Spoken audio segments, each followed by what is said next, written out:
बिल्लाहि मिनश्शैतानिर्रजीम बिस्मिल्लाहिर्रहमानिर्रहीम।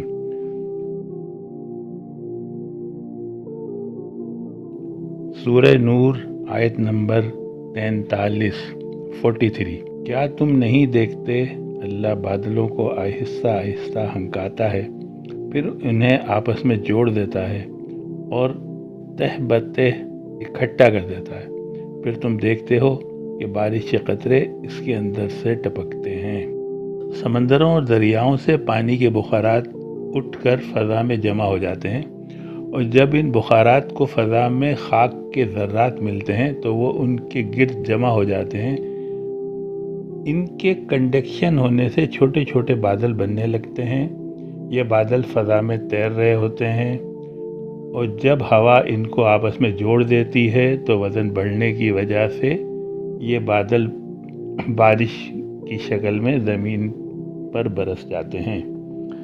साइंसदानों को जब ये पता चला कि पानी के बुखारात को खाकी ज़र्रात या किसी जिस्म की ज़रूरत होती है, वरना ये बुखारात कितने भी जमा हो जाएं पानी बनकर बरस नहीं सकते। अगर फ़ज़ा में पानी के बुखारात मौजूद हैं और बारिश नहीं हो रही है तो इसका मतलब यह है कि अब खाकी ज़र्रात की ज़रूरत है।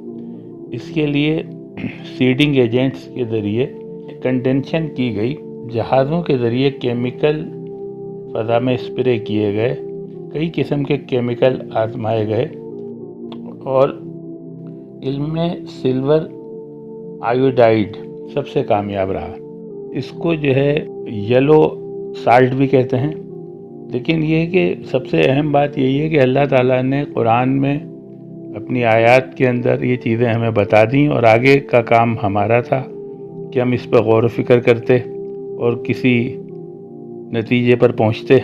लेकिन ये कि ये काम हमने नहीं किया। अल्लाह ताला हमें समझने की तौफीक दे। सदक़ल्लाहुल अज़ीम।